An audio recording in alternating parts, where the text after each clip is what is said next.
Assalamualaikum warahmatullahi wabarakatuh. Salam semangat semuanya. Kembali lagi bersama saya di channel Belajar Geografi. Nah, hari ini kita akan membahas mengenai materi interaksi keruangan desa dan kota, submateri klasifikasi desa, mata pelajaran geografi kelas 12. Nah, untuk menambah semangat kita pada hari ini, marilah kita awali dengan kata menginspirasi. Hari ini Bapak ambilkan kata menginspirasi dari Ibnu Mas'ud radhiyallahu anhu. Beliau mengatakan bahwasanya hendaklah kita mengusahakan ilmu pengetahuan sebelum dilenyapkan. Lenyapnya ilmu pengetahuan adalah dengan matinya orang yang memberikan atau mengajarkan. Seseorang tidaklah langsung pandai, dan ilmu pengetahuan itu adalah dengan belajar atau diusahakan. Demikian kata menginspirasi pada kali ini. Semoga menambah kita untuk terus semangat belajar dan terus belajar. Nah, selanjutnya mari kita bahas bersama materi interaksi keruangan desa dan kota, submateri klasifikasi desa, mata pelajaran geografi.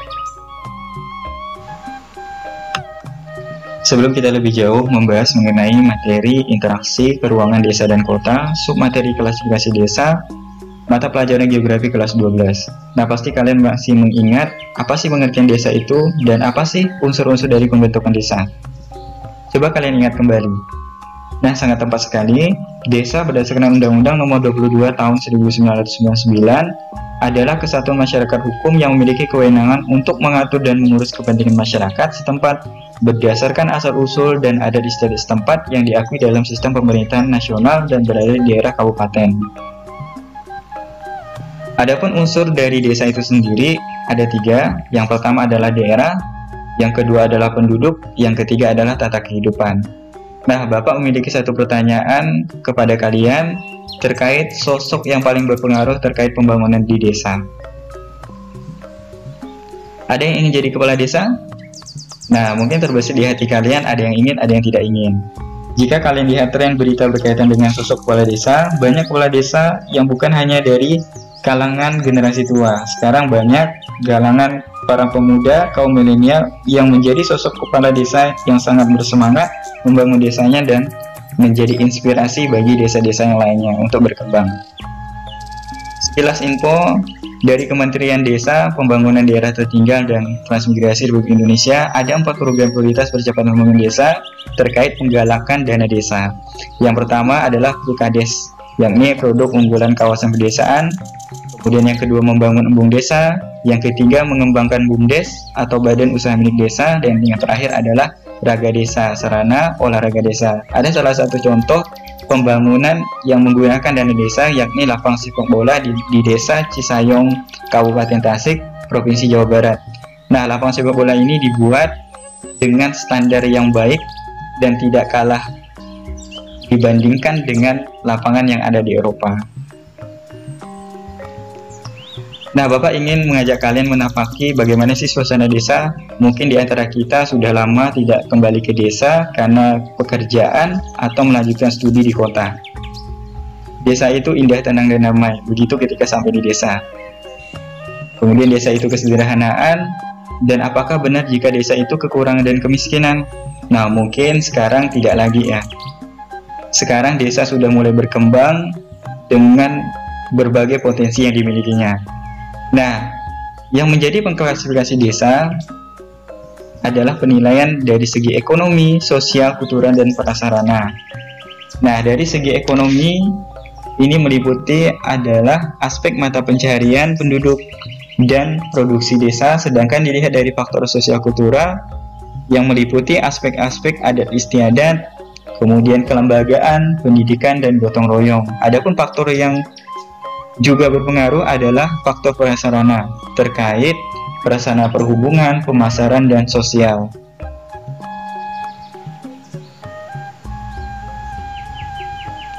Nah, Bapak ingin mengajak kalian menonton sebuah video yang Bapak ambil di channel YouTube terkait pembangunan di sebuah desa dengan judul Desa Pujon Kidul, wilayah Kecamatan Pujon, Kabupaten Malang, Provinsi Jawa Timur. Mari kita saksikan bersama-sama.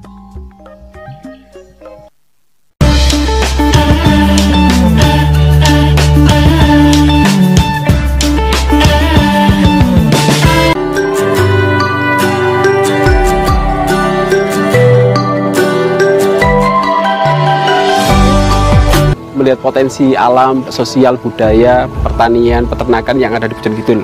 Banyak program yang menjadi impian kita sebenarnya, yang sudah kita tahan. Ya karena apa? Kita sangat terbatas dari sisi dana. Begitu dana desa ini meluncur, karena masyarakat juga proaktif, alhamdulillah itu bisa gayung bersambut lah.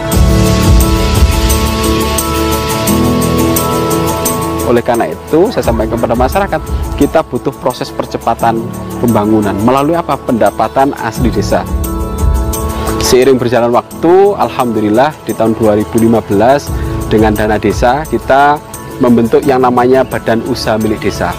Badan Usaha Milik Desa inilah yang menjadi rohnya ketika kita mulai menggiatkan masyarakat pemberdayaan dari sisi sumber daya alam dan sumber daya ekonomi masyarakat.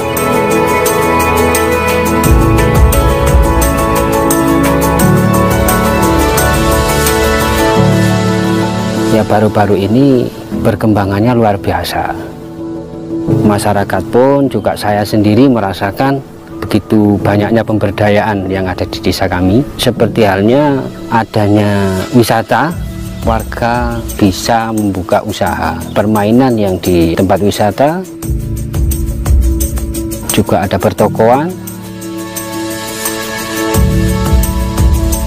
bahkan ada dari warga yang buka wisata berkuda itu.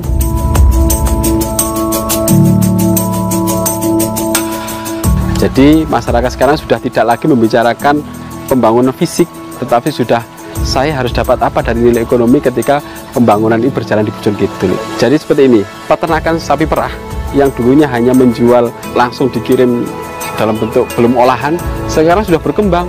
Ibu-ibu PKK membuat bermacam-macam olahan yang nilainya lebih meningkat lagi. Kita pun harus ikut aktif. Jangan kita ini hanya cuma menanti uluran tangan. Kalau bisa kita itu kreatif, bisa termotivasi apa yang bisa kita berikan demi kemajuan desa kita.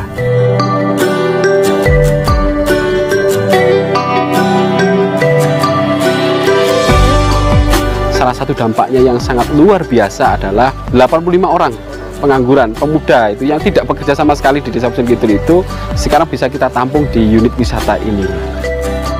Kemudian menurunkan angka urbanisasi.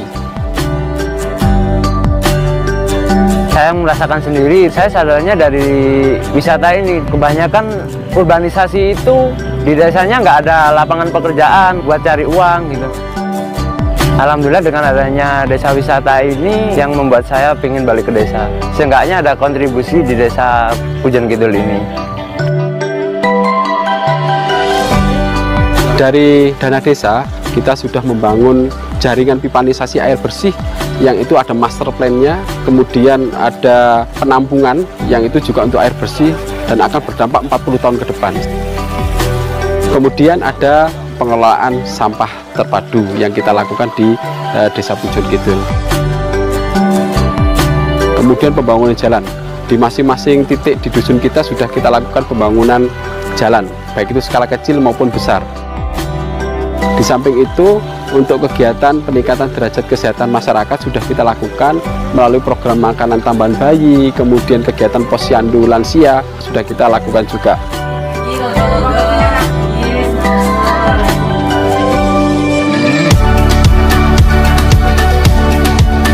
Pesan saya, semua warga desa, kita berlomba-lomba untuk berkreativitas, untuk memajukan desa kita sendiri. Toh di dalam desa itu, semua desa ada kelebihan juga ada kekurangan. Mari kita gali bersama-sama. Sejak 2015, pemerintah terus meningkatkan alokasi dana desa. Saya ingin agar alokasi dana desa digunakan untuk pengembangan potensi ekonomi desa, terutama untuk sektor pertanian dan industri UMKM di desa. Saya titip agar penyaluran dan pemanfaatan dana desa tersebut bisa betul-betul efektif sehingga memberikan manfaat bagi warga di desa, terutama pada penurunan jumlah penduduk yang miskin.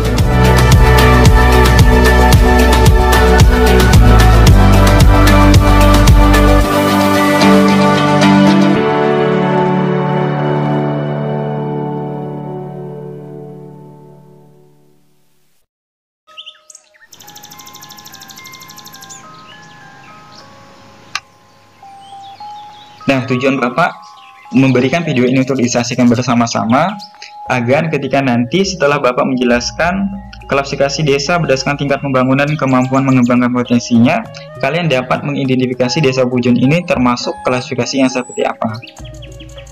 Baik, kita lanjut.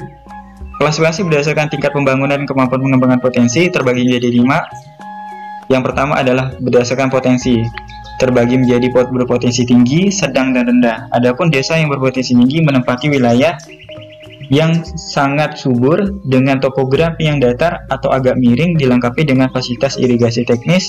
Wilayah ini mempunyai kemampuan besar untuk berkembang. Adapun yang kedua adalah desa berpotensi sedang menempati lahan pertanian yang agak subur. Iklim terutama curah hujan masih mendukung untuk kegiatan pertanian. Wilayah ini masih cukup mempunyai kemampuan untuk berkembang. Yang ketiga adalah wilayah desa berpotensi rendah, menempati lahan pertanian yang tidak subur dengan relief terbukit. Di wilayah ini sumber air merupakan pokok kehidupan sulit didapat. Kegiatan pertanian hanya bergantung pada curah hujan. Wilayah seperti ini sulit untuk dikembangkan. Kemudian berdasarkan kebijakan pembangunan terbagi menjadi 3, ada yang cepat berkembang, potensial berkembang, dan tertinggal. Adapun desa cepat berkembang adalah desa yang dekat atau mudah berhubungan dengan kota dan kegiatan ekonominya tidak bergantung pada sektor primer atau agraris saja. Yang kedua, desa berpotensial berkembang, memiliki potensi untuk berkembang. Kegiatan utama dari masyarakat pedesaan ini hanya pada sektor primer, misalnya di bidang pertanian atau pertambangan. Yang ketiga, desa tertinggal, desa yang mempunyai masalah khusus atau keterbatasan tertentu, misalnya keterbatasan sumber daya alam, sumber daya manusia, hubungan hanya terbatas pada pusat-pusat pemukiman lainnya. Kemudian berikutnya adalah mata pencarian. Mata pencarian terbagi menjadi mata pencarian pertanian atau agraris, nelayan, dan industri.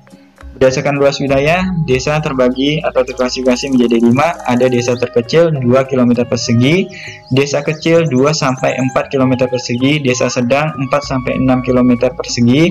Yang keempat, desa besar 6-8 km persegi. Yang terakhir adalah desa terbesar dengan luas wilayah 8-10 km persegi. Adapun berdasarkan jumlah penduduk terbagi menjadi 5 juga. Yang pertama, desa terkecil 800 jiwa, kemudian desa kecil 800 sampai 1.600 jiwa, desa sedang 1.600 sampai 2.400 jiwa, desa besar 2.400 sampai 3.400 jiwa, dan desa terbesar dengan jumlah penduduk lebih dari 3.200 jiwa. Nah, setelah kita saksikan video sebelumnya, desa Pujon, ketika kita lihat berdasarkan tingkat pembangunan dan kemampuan mengembang potensinya, desanya terklasifikasi menjadi sebagai berikut. Yang pertama, berdasarkan potensi termasuk potensi tinggi, berdasarkan pembangunan termasuk cepat berkembang, kemudian berdasarkan mata pencarian termasuk agraris dan industri. Yang keempat, berdasarkan luas wilayah termasuk desa kecil 3,23 km persegi atau pada rentang 2-4 km persegi.